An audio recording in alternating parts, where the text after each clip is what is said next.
our esteemed panelists here. So, Dr. Deepti, my first question to you, yeah, and I've also been, reading up with a lot of research on the impact of screen time, and believe me, even the research has been contradictory in nature, right?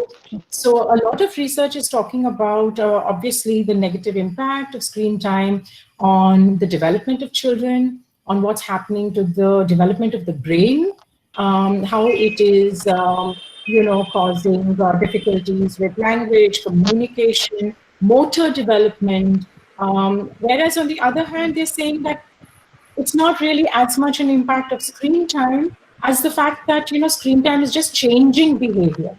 Okay, so it's changing the sleep behavior, it's changing the play behavior, and that is what is actually impacting the development of the children. So over to you in terms of, what are your thoughts on it? What have been your experiences? And, if we can, like I discussed, if we can keep it brief and if we can keep it very useful to the audience, that's really what's important. Sure, sure. I think the one of the very direct answers to your question will be the quality of screen time rather than the quantity of screen time. Screen time is a huge gamut. I think it includes entertainment like online games, it includes social media, it includes online learning. So there are a lot of things that you do on screen. It is the quality of the screen, the way you are using the screen for what purpose, which is going to decide as to what is going to be the impact of the screen on the children and adolescents. In terms of the positive effects, we find children are really geared up. You ask them questions, they will go, they will research, they will come up with very smart answers that most of the times you are baffled. They definitely know much more about technology than you would know, because anytime I face a glitch, I either ask one of my students or my daughter to, do things for me. So they're definitely becoming smarter by using the screen in that sense. But two major observations on the negative side. One is that they kind of look for very instant gratification, because most of the online games, most of the social media posts where you get likes immediately, you get comments immediately. So these lead to instant gratification, and they start expecting that this is what they're going to get out of real life as well. And that's where it creates a conflict in the mind of children. Also, since I'm a psychiatrist, I would want to put in a biological perspective here. What happens to the brain when you are using, especially social media, or you're using online gaming? So whenever you get a like, or whenever you win a particular level of a game, there is this surge of dopamine, which you see in the brain. Now, this surge of dopamine in the brain is exactly similar to the surge that you will see if you have a peg of alcohol or you smoke a cigarette. So this dopamine surge, which happens when you use social media or you use online gaming, that is kind of responsible for making screens, certain types of screens, very addictive. The potential for these screens to become addictive is very huge. At the same time, we have seen that marketing commercials play a very huge role. All the companies which thrive on screens, they do their best, they spend crores and crores and millions of dollars and rupees to make the content more and more addictive. So that is the problem that we are facing. One is the addictive potential, and the second is the instant gratification, which kids are expecting because of excessive screen use. So these are the negative impacts. Positive, I think we are all aware of. We all have been seeing our children to be much more smarter than our generation. So we definitely see that. So I think Thank you so much. Thank you so much, Dr. Deepti. I think that was, that was really useful information. Yeah. And, thank you for balancing it out. Yeah. So, Nirali, a question to you. Okay. What do you think is going to be, like, now we're also talking about increased screen time. We're not just talking about screen time. Because of the quarantine and because of the lockdown, we're also seeing increased screen time, right? I mean, there is schools which are giving work anywhere from 3 hours onwards in terms of amount of time on screen time. And then, of course, and there is recreational use. What do you think is the impact of this increased screen time on the psychological well-being of children? I mean, you've done so much experiential work with cyberpsychology. I'm sorry, I could not hear you. Um, you didn't get me at all. Can you hear me now? Yes, it's much better now. Okay, so I'm saying with your background of cyber psychology, Yeah. what are your comments or views on the fact that there is so much of increased screen time because of the lockdown and the quarantine? Schools have also started online, so there's a lot of increased screen time. What are your Yes. comments on what is Yes. this going to do to the psychological well-being of children, young children, adolescents? Okay. Yes, unfortunately, in the given situation, the screen time, whether we like it or we don't like it, has increased for our children. Primarily two areas. One, of course, schooling, and second is the entertainment.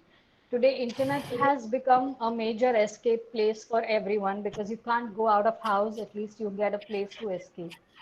Now, the problem areas over here are twofold. One is, of course, all the physical effects of screen in terms of it affecting your sleep, it affecting your vision, it affecting your eyes. Second is also in terms of it completely curbs on your social interaction. See, the communication via screen is very different. It is perceived in a very different manner. It is understood in a different manner and it is said in a different manner. So it does cause a huge gap between the way children have learned to communicate and now they are expected to communicate. So hence we have been, bombarded with the kind of cases of bullying because it all starts with words. It starts with the way you communicate with each other. So that's one biggest drawback over here. The second area is missing empathy and social interaction. Screen is not where you can actually demonstrate and feel empathy. And when that goes missing, it affects a lot of other areas of life as well. So these skills which develop usually in a regular interaction are completely, going to go missing if this continues. Then the third point is that there is a very diminishing line between where the screen time ends for productive purpose and where it begins for entertainment purpose. Now, it is obvious that we can't deprive them totally of, using screen for any other medium besides education, but the content that they are consuming that needs to be monitored very, very stringently to make sure that children are not, falling into any kind of trouble, which eventually can lead to a lot of mental and emotional trauma as well. Okay. All right. Thank you so much, Nirali, because I think you've really hit on all those points which are actually being researched on. And in fact, Right. that's what they're saying, that the impact of it was very interesting one study which I read that one of the biggest impacts of screen time is being seen on the motor development, on the motor behavior of children as well as young Yes. adults, adults themselves. And this is leading to things like obesity. It is leading Correct. to diabetes, okay, and cardiac problems. And we're starting, and because we're doing screen time with children, we're starting it earlier and earlier you know so those are Right. certainly issues. I have some interesting questions here, and of course Sure.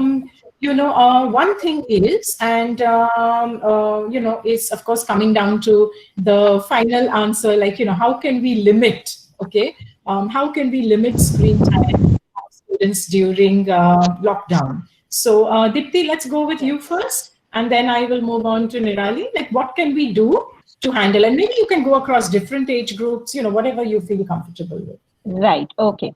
So generally, whenever someone asks me this question, because it's the most common question which is asked to me, I have now kind of organized it as ABCs of what parents Okay. can do to limit the screen time of children. All right. A stands for awareness. So I think first thing, parents have to be aware. They have to know what is going on screen, what is going on social media, right from Tinder to Tumblr. They should be aware of what is house parties and what is Zoom. So many a times we find that parents are not technologically as aware, socially, digitally as aware as the kids are. So I think one Absolutely. important point that parents will have to spend time to make them aware, to make them reach maybe not exactly the level of their kids, but at least very close to that. So awareness and that so they should be aware of all these things. I think I'm sure Nirali will talk of how to kind of use some policing systems and what kind of spyware and all can be used. So I will not touch upon that. But looking at it from a psychological, from a parent's point of view, the B would be that they have to be friendly with their children. Anything that you want to work with your children, your relationship with the child is very important. Unless and until you share a relationship of trust, faith. So limiting screen time is something which I believe begins very early in life. It has to begin when the child is a toddler and not begin when the child becomes 12 years or 13 years of age when the problem has kind of become big. So, maintaining a very good relationship with the child, a positive relationship with the child is going to be very important. That is when you will be able to communicate better with the child, make them aware of the pros and cons of screens. The C would be two. One is that our kids are copycats. Okay, they always copy whatever parents do. So right from the very young age, I think all the parents here would agree that kids are copycats. It's obvious that whatever the parents want their child to do, they will have to do it first. You cannot preach if you do not practice. So obviously the parents' behavior of screen use has to be very responsible. It has to be very disciplined if they expect that the child's behavior in terms of using the screen time should be limited. So you will have to first follow whatever you expect the child to do. Um, Right. coming to D, it is the digital screen recommendations. Whatever recommendations are coming from professional bodies. So we have the Indian Psychiatric Society, we have the American Pediatric Association, who have given recommendations of what should be the screen use. All the associations, all the professional bodies say that there should be absolutely no screen use till 2 years of age. Right. Okay. And most of the parents will agree that their children have been exposed to screens much, much earlier than that. 90% of the parents tell me that their kids will not eat food if there is no screen in front of the child, if the child is not watching a particular nursery rhyme or a song or a cartoon or a Peppa Pig or something like that. So this is where, I understand that in this world where we are all short on time, most of us are using screens as babysitters right from the age of maybe 6 months of the age of the toddler. So the recommendation of the professional body is that in 2 years, there should be absolutely no screen at all for the child. Between 2 years and 5 years of age, it should be limited to half an hour to 1 hour per day, purely on educational purposes. It should be purely for educational purposes, or another thing which is involved is allowed is video calling to the nearby relatives, very close relatives who are not staying close by. So whether it's the grandparents, so that they develop communication skills and social skills with their extended family members. So that is the 2 to 5 year range. And beyond 5 years of age, the family needs to come up with a social media plan, a digital media plan, and it has to be a family plan. Believe me, that is the most important word. It has to be a family plan with family rules, where the whole family is going to follow those rules. And there are a lot of websites which will help you come up with a digital media plan for your family, depending on what are the needs of your family. And it's very easy to get it on the internet. So that is the D that I was talking about. And let us understand that you have to focus on overall development of your child. So your child should be getting 8 hours of sleep, should be doing at least 1 hour of some hobby, 1 hour of physical activity apart from schooling and education. And then whatever time is left out of that, they should decide how much should be the screen time for the child. So if they follow these kinds of disciplines, I think this will be a broad idea to limit the screen time of the child. Thank you so much, Dipti. I think that was really very, very useful. And the last thing that you spoke about, the family media plan, is Right, something which I also was reading about. And there was a right. very nice, just like you have the ABCD, one of these, studies was showing a nice, another acronym, which is known as TIME, TIME. And how the Right. family media plan should use this time. So, what does the time stand for?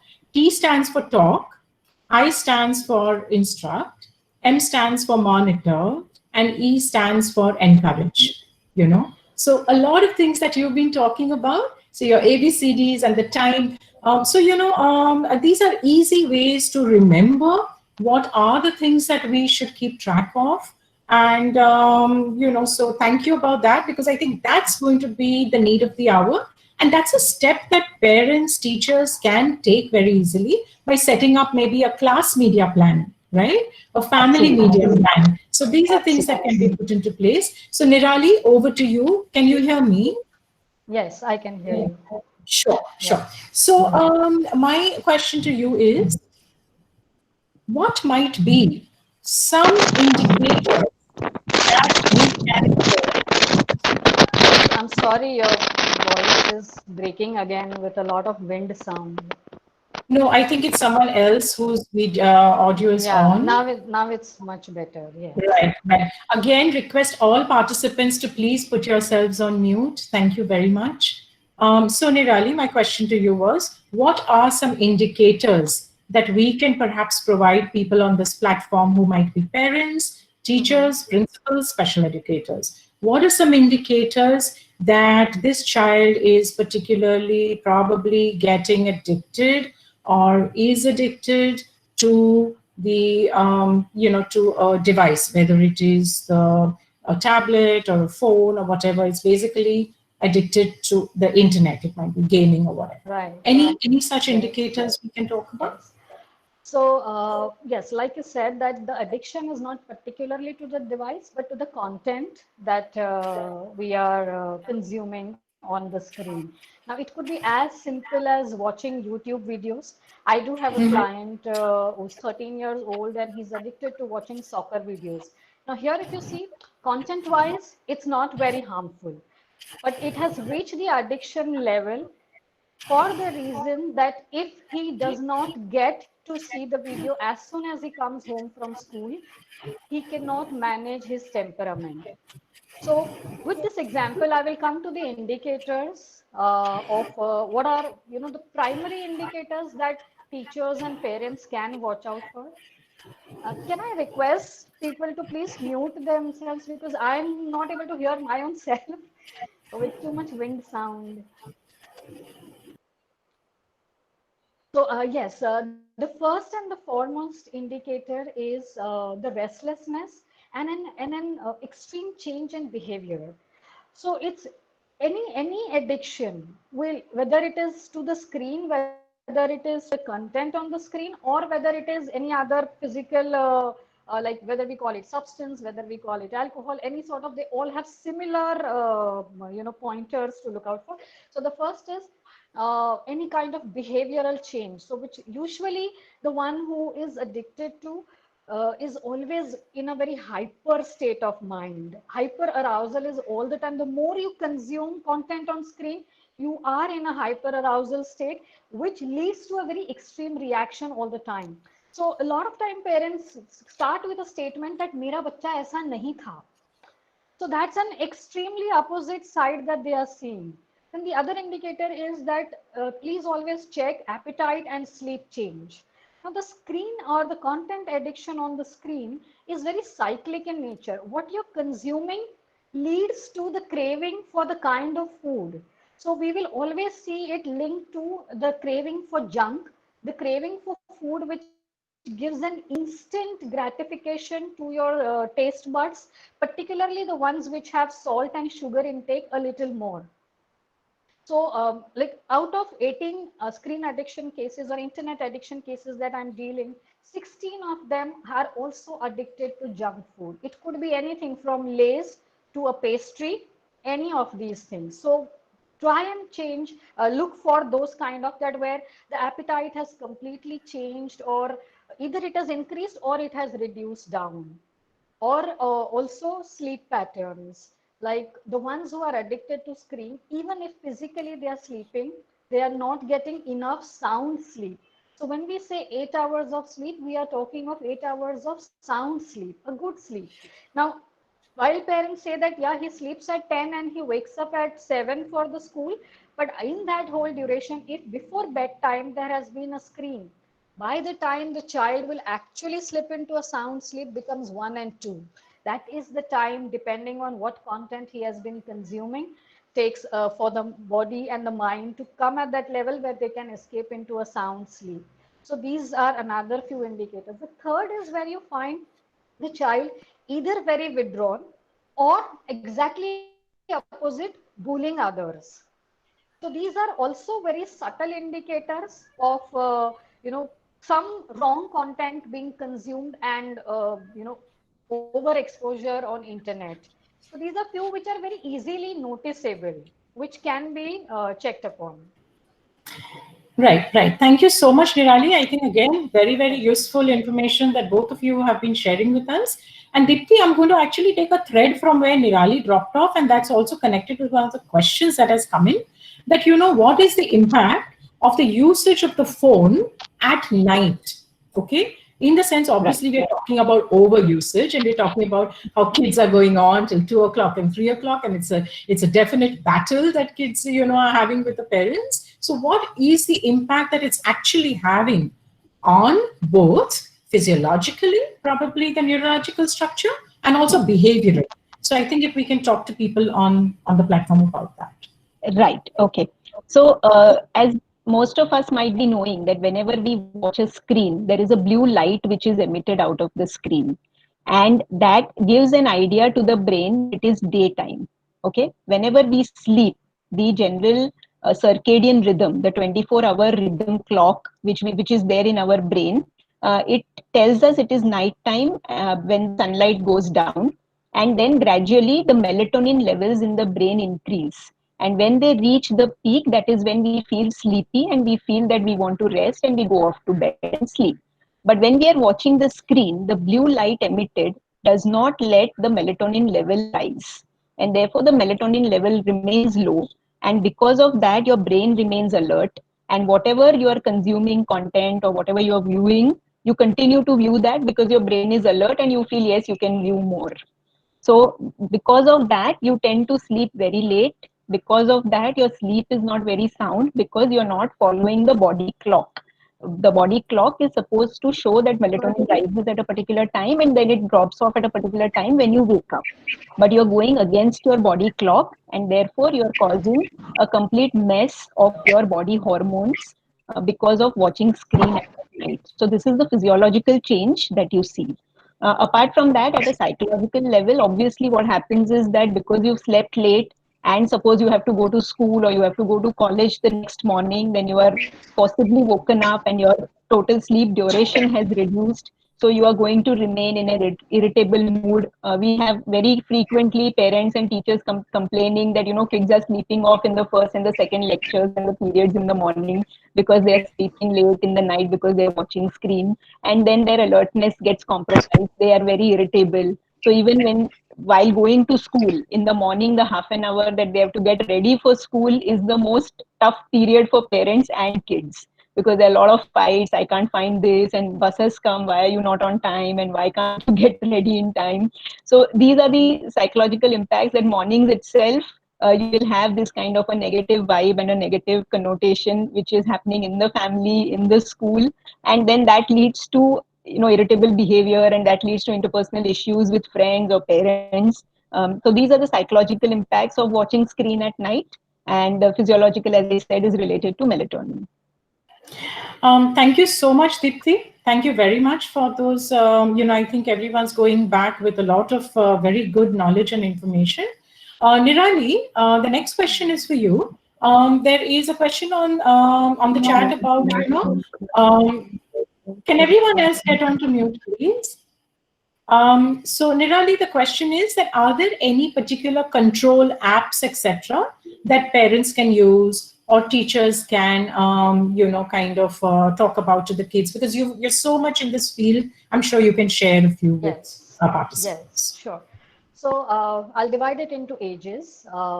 Until your child is about 6 years, there are a lot of parental control apps which are available. But even if you do not install those apps, because at that age we are not advising to give them their personal devices or something. So the best you can do is have a very good firewall setup. Call your IT guy, the one who has set up internet, ask him, sit with him, understand how to set up the firewall controls. If you are in a business line, or you need to work and access internet from home, then you are advised to have two separate internet connection, one which you can access, which does not have any controls, and the one which you are keeping for children. The device that you use for children below an age of 6 or 7 should always be one common device. Child should not be allowed to use another, because on that device, then you can set up all search engine which is child friendly. So Google Kids, Yahoo Kids, that's all that they need at that age. Then post 6 and 7 years, when you are going to introduce them to having their email accounts, because that's where serious schooling starts and the communication starts. So Google has a very beautiful facility called as Google Family Account. And that's where, as a parent, you can set up the entire family's account. So that's what we will always recommend, that use that. You can completely monitor all the communication of your child. And this is not only for child. We also advise using this for senior parents, whom you have to introduce now at this age and stage to keep in touch with you all, the digital platform. So even for them, that's the best advisable. It works very well until age of 13. 12 and 13. After that, children are smart enough, they figure out ways, and they also feel that you are not trusting them enough, and you're constantly monitoring what are they doing. So when 13 is when you start, most of the parents also, because children start traveling alone, going to tuitions alone, and device. Now that's when, first thing, always begin with an Android device. The reason being, the same Google Family account can be set up on an Android device, but with a pre-negotiated terms of this is what you access and this is what is not accessible. Yet you will get a report of the entire screen time of your child and of the overall activity report. The idea over here is not to be a satellite parent or not to be a big boss per se, because you don't want to hamper the trust between you and your child. But at the same time, you put it forward as, I'm just being a vigilant parent. I don't trust the cruel world. So that's how you set your communication. And when you are giving a device to them, in that device, if you feel that your child is extremely vulnerable as a personality, has certain psychological traits where he or she may be more gullible, may more influenceable, then yes, there are spywares available, but that should be absolute last resort, because it can straight away hamper your relationship with your child. And the post this, 14, 15, 13 is the age where also social media starts for them. Now that's where it has to be very well negotiated, that yes, see, the thing is, there are two types of children. One who will come and tell you that, look, mom, everyone in the class is talking about Instagram. Can I go? So these are you're the lucky parent if your child asks you this way. And the other type of parent, other type of child is where he or she has already made an account and you come to know from their friends or somewhere, Facebook will show up that would you want to add this as a friend. In both the cases, do not shove it under the cover saying abhi aap chote ho or anything. No, if the class has started talking, so if you don't explore it with them, they will explore it on their own. Sit them through, learn first. You learn what, have an account on these platforms, because these are part of teenagers today as a growing up. We cannot still say that, look, I am not digitally savvy. I'm sorry, parents have no more that liberty to use that and say I am digitally illiterate. No, if you have children, you have no option. So get onto those platforms, try them yourself, sit with your child, set up that account, or if they know better, ask them to help you set up your account and put a condition, we both are going to follow each other. That does not mean you constantly question them, isko kyun add kiya, usko kyun add kiya, but it's to retain that trust. The whole point over here is that you cannot completely deprive them. At the same time, when you talk to them, you are only and only exhibiting the concern which makes them cautious that yes, this can go wrong. Children are going to play games. We have so many parents coming and saying he's full time on PUBG and I have no clue why he's not supposed to play, because I've read it in news. So my first question is, have you ever even tried once understanding what that game is? It takes 10 minutes to install. I'm not a game lover, but I have a teenager. I have a 15-year-old son. So the first day when he started playing PUBG, I told him, teach me. 10 minutes I played, I hated that game, but at least I knew what were the vulnerabilities. I'm not gamer, but I have some wisdom for my age and experience that I will understand कि हाँ यार इसमें microphone is always on, so whatever background sound is going on, they can hear. So I informed my son that look, this is a vulnerability in this. If you play with strangers, they come to know what is happening in your house. So this is how we educate them instead of having spywares and instead of having, because at age of 13, 14, after that, they will bypass everything.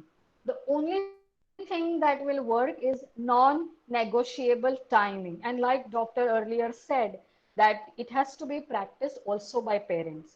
So three thumb rules I will leave you all with. The first is, if possible, always keep the device for your child in a public space, like in your living room or something, not behind the locked doors. And that also requires you to exhibit the same thing, that you also don't use your laptops for work in your room, but in the common room. So while coming, going, you can, shoulder surf and see what's happening. The second one is time limit. The idea is not to enforce, but to sit with them and ask them, let's make a chart. This is the 3 hours that you get, for example, 3 hours, 4 hours, depending on their requirement. And give them that sense of, that I have made this decision. But the non-negotiable aspects are not before sleep, not before study time. In between, whenever you want it, and try and avoid if food and screen also can be separated, but that would be asking for too much, but at least somewhere we can begin there. And the third point is that be aware and talk to your children as adults. We parents sometimes very conveniently decide when to treat them as children and when to expect them to be responsible. That doesn't work. If you want them to be responsible, if you want them to be disciplined, you have to make them feel so. And that comes from talking to them like adults. So you may hear on news, you may read in papers that very recently a child committed suicide, unfortunately. And in the news, the line was that previous day for 13 odd hours at a stretch, he was playing PUBG. I'm not saying jump to a conclusion, but bring it on to your dinner table or lunch table that this is what's happening. I hope in your school and in your class, everyone's safe and, they are not feeling that there is no hope for them and they are trying to end their lives or something. It's only to get a reaction from them and keep that channel open. So you don't have to be hassled that I don't know what my child is doing. So these are the 3 pointers. If you remember these, I think we can sail through this teenage and the screen issues much better. Thank you. Thank you, Nirali. Dipti, there is, there is this question that I've been listening so much to, and which has come up here, and which is, what I would like you to address, is that now because of the, because of the lockdown, schools are of course holding online classes. And some schools are, of course, limiting it. In fact, a lot of schools which I work with, they are in fact not having online classes for children below 5 years of age, and then they're having it only for 1 year, 2 years, and then hours, and then 3 hours and more. But there are schools which are having 5 hours, 7 hours, and generally parents are concerned. Apart from the time, parents are generally concerned what is going to be the impact of these online classes and education on the children, although we all understand it's a temporary situation. However, currently, what do you think might be the impact, both physiologically and psychologically? Right. So as we understand that at this point in time, this is something we are all having to face.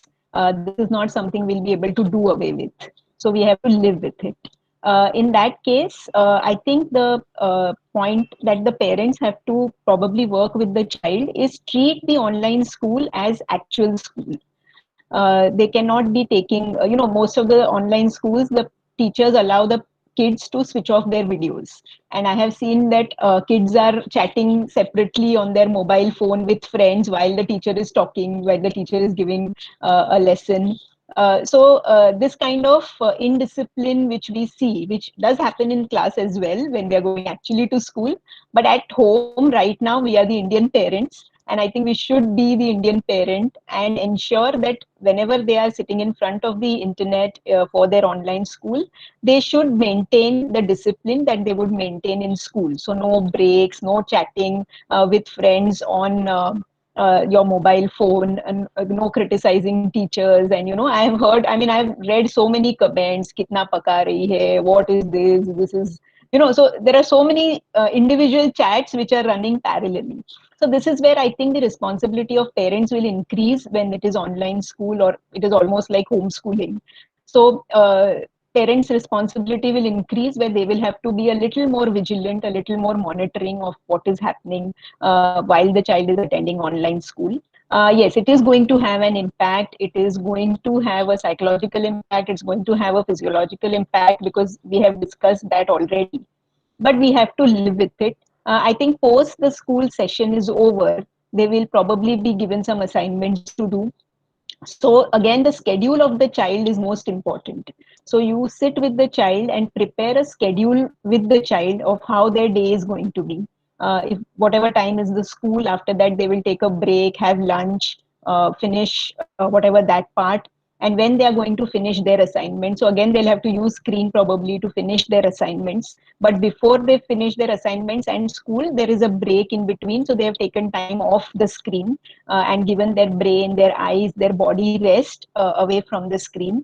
Once they finish their assignments, whatever 2 hours, 3 hours that may be required to finish assignments, after that, if you allow them about half an hour to 1 hour of entertainment on the screen, that can be fixed up. But in between all these, I think most important would be the other activities which the child will involve in. So it will be physical activities, it will be hobbies that the child is interested in, household chores while we are in the lockdown. I'm sure most of us are not having maids and there are too many household chores. So the kids should be involved in all these other activities in between these compulsory screen time activities. If we do that, I think a balance will be maintained. The child will be able to learn through the online school and assignments, and at the same time there will be overall development which is happening. They are learning to be responsible in terms of doing household chores, continuing with their hobby, and their physical development is also happening if they are doing some exercises at home, going cycling in their building compound, skipping, those kinds of physical activities. So this balance, if we can make a Right. schedule, I think that will help. Right. So I think very rightly what you're saying is that this is a situation which, we all have to accept. Online classes are in fact a way in which at least we can see that, some kind of education, etc., is continuing. And I think it's also a role that the parents are going to have to, take on more than usual, where they're trying to balance a new situation, a difficult situation, trying to balance themselves as well as the child. And it, of course, Right. brings about certain stresses, but we've got to handle it.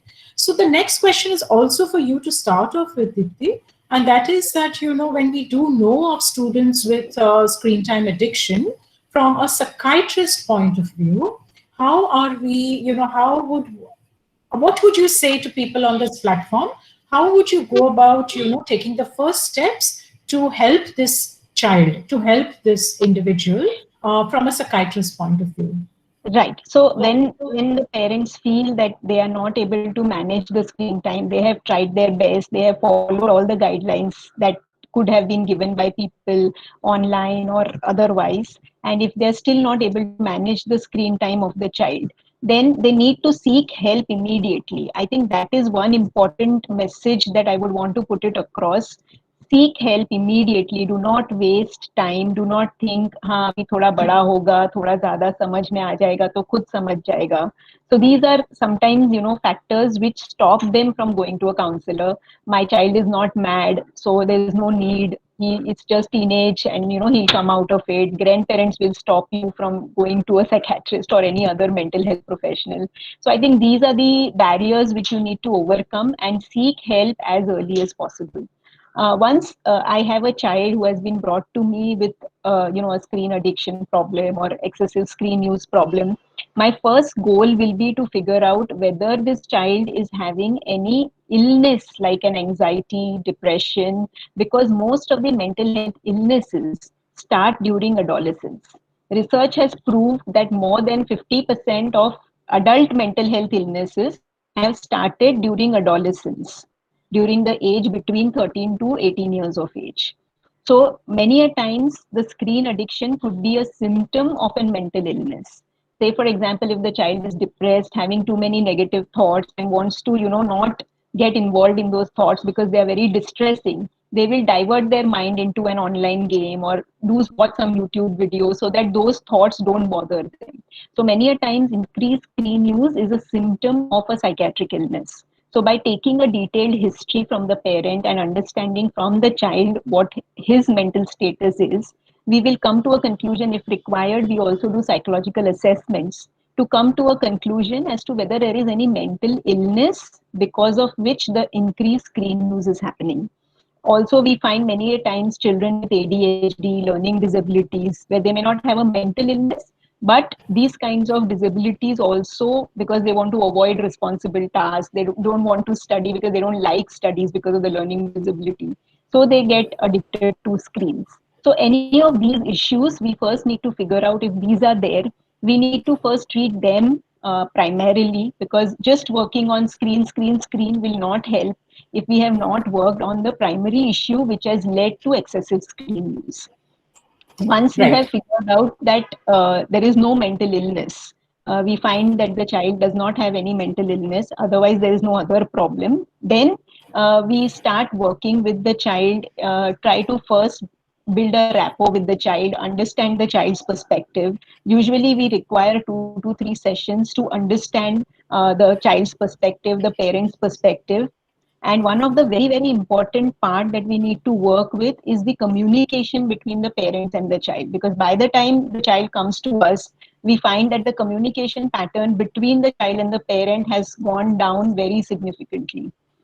Most of the cases, or few of the cases, I would say, the parents have, the father has screamed, shout, probably hit the child, and now completely stopped communicating with the child, kind of going to the extent making statements, tu mera beta hai hi nahi, tu mar gaya hota to. I mean, these are statements which actually have been told to us by children, कि तू मर गया होता तो better था, पैदा ही नहीं होता तो अच्छा था. So, out of rage, out of the parents' distress, they kind of end up saying certain sentences which disturb the child more, and they distance the child more from the parent. So we work on the Right. communication between the child and the parent. We try and understand from the child what is troubling him and why he is not able to leave the particular behavior, and then we start giving tips to the child. So apart from making a family media plan or a child's media plan, the primary goal is to increase other activities of the child. We do not focus on screen time. We don't tell him limit it, reduce it. That's not the first thing that we start with. We try to incorporate other activities in his schedule. So that's how we begin. Maybe we can start with some sport. So one of the kids, we started making him play tennis, and then he got so interested in tennis that he stopped. In fact, he was watching porn on the screen. So he got so involved with tennis that his porn use reduced by almost 90%. So So, these are, Dipti, if I may interrupt you, yeah. there is a question that parents have had, coming to me not only in this chat but otherwise, that in this addiction, do you also then use medication? So as I was telling you earlier, that we first figure out whether there is a mental health issue which is Okay. involved. And if there is no mental health issue, then we work only with counseling and behavior therapy, at least for Okay. 3 to 6 months. And then if we find that that is not working, maybe we'll consider medication.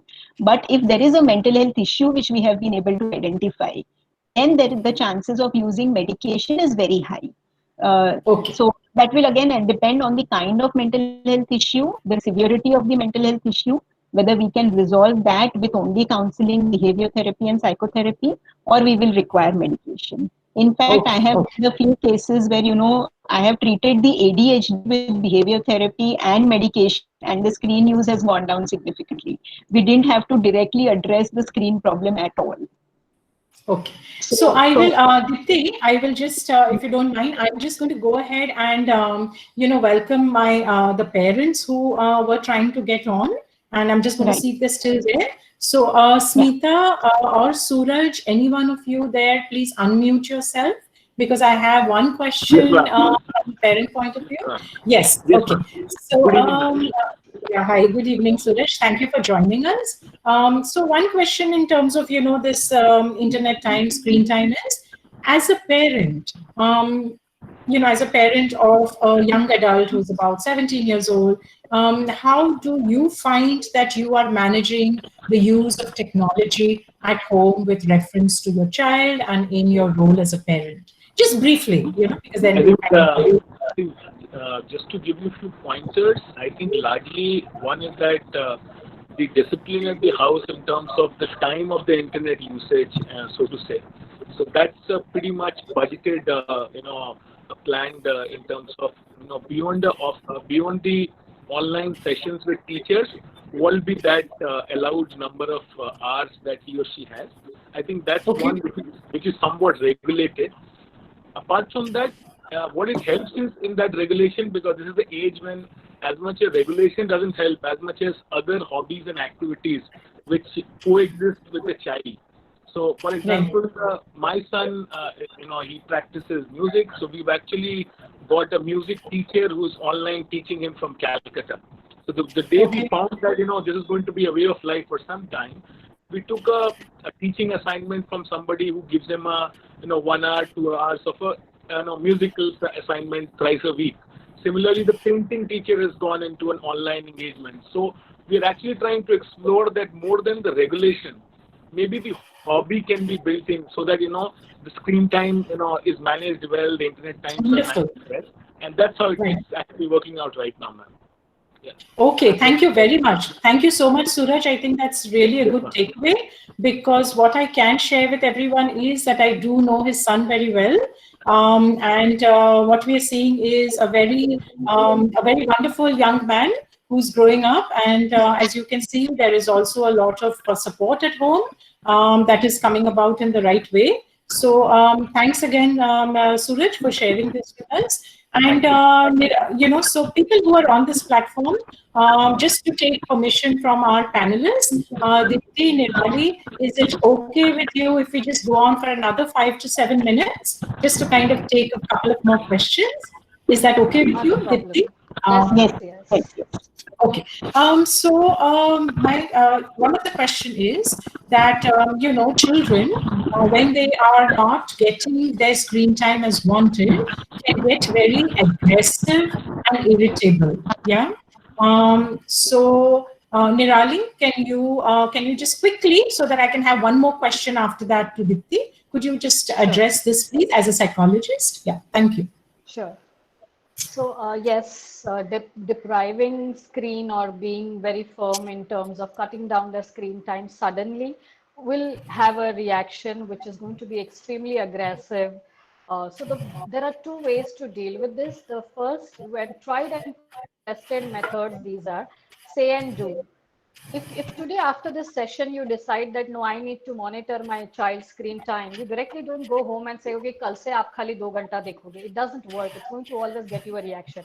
Say and do, give them the time and inform. Yeah.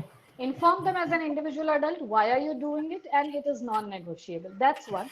The second is, if the behavior has happened, there is no solution if you retaliate to that behavior. The best thing is being firm and separating him or her out of that environment. Now, during the lockdown, of course, you can't send them out, but it is moving out of that room. You just simply firmly say, please step out of the room until you cannot talk nicely and come back to it. The thing is, you keep following this with a firm and a constant behavior. Most of the time parents complain it's not working because after a point they feel guilty कि अरे मैंने बच्चे को डांट दिया. Now the child is very upset and they go and apologize. So it only leaves the child with a message, forget it, it was my mom or dad's tantrum. The child believes it was the parent who was having a tantrum and they have done nothing wrong. So if you are actually setting firm rules, you have to stick to it, and you have to also adhere to the consequences that you have decided mutually. The consequences do not have to be a physical beat out or anything, but yes, in terms of, like, let's say for example, if your child is very fond of watching YouTube videos, if the time limit it increases, the next 2 days you are not getting the device. I'm sorry, I could not hear. So No, I think it was so just to someone summarize, unmuting. so to summarize, it is timeout helps, say and do helps, and being firm with the decision that you take, in which you involve your child, that this is what we as a family will be doing from now on. Thank you. Thank you so much, Nirali. And I think we've come to the end of the session. So, Dipti, a closing statement from you, a closing message that you would like these wonderful, close to 200 people who've been with us. What is the message that you would like them to take home? Dipti, I think you're on mute. Yeah, I would like to leave them with two concepts. One is digital footprint and one is the digital quotient. Digital footprint, I think many of them would be aware, but just recapitulating that whatever you post on the internet is going to remain on the internet. You may delete it, you may try to get yourself out of that account, but that post can be traced back to you. And this is something which the kids should be made aware of, because most of the foreign universities, the multinational companies, they do look at the digital footprint of the candidate before recruiting the child into their organization.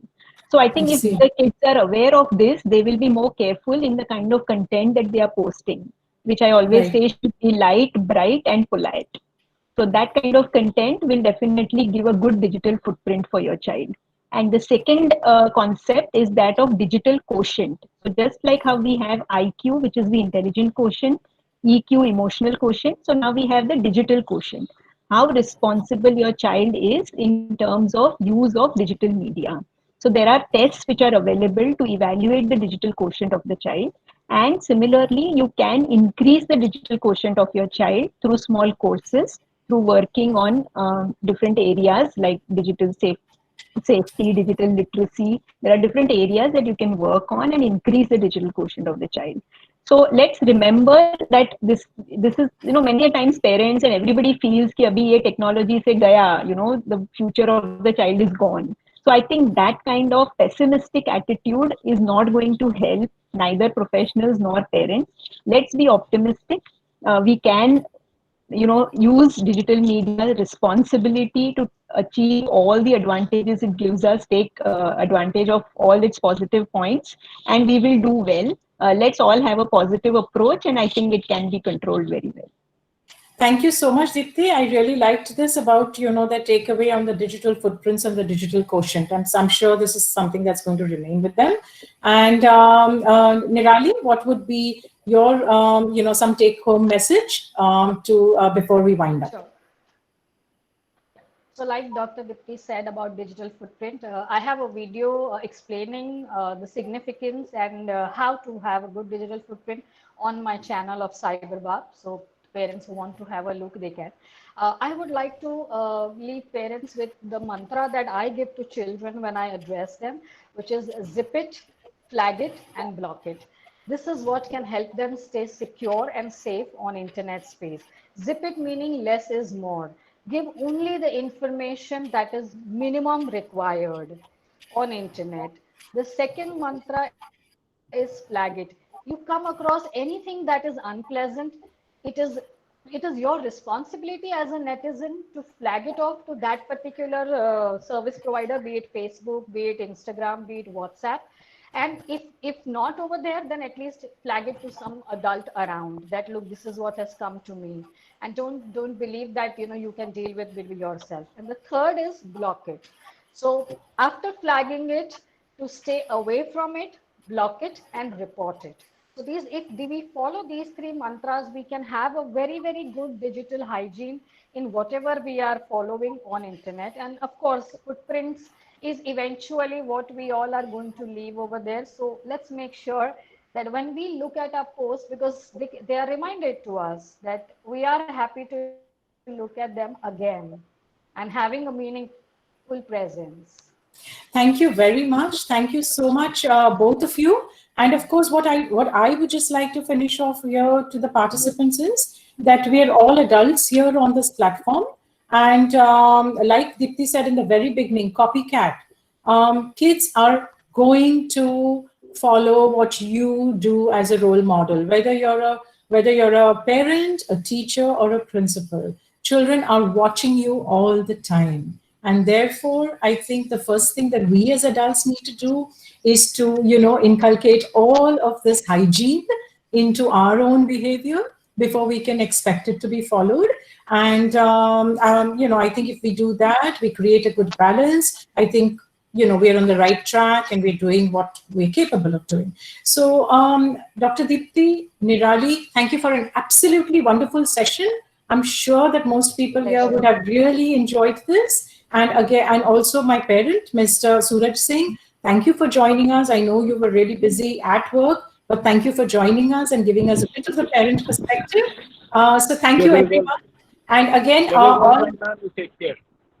Thank you. So all participants on this also, please fill up the feedback form. We always look out for the feedback form. And another thing to let you know that, every Wednesday webinar, we actually follow it up with a Saturday workshop. So in fact, I am conducting, and which I usually conduct.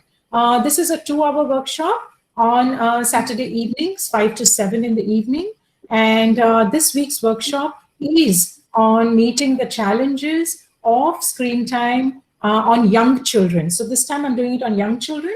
A week or so down the line, I'll be doing it on adolescent children. So we're looking at challenges and solutions of screen time on children. So I hope to see a number of you there on the workshop. We've been having some wonderful workshops in the last 1 month or so. So thank you, everyone. And we look forward to having all of you again on our next Wednesday webinar. Thank you. Thank you. Thank you so much. Thank you so much. Thank you.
Thank you, ma'am, for a wonderful session. It was really informative. And as a parent, I think I can implement a lot of things. And waiting to take part in the workshop on Saturday.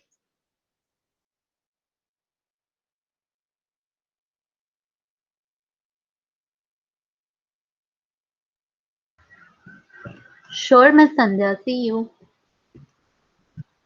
Bye, ma'am. Thank you so much.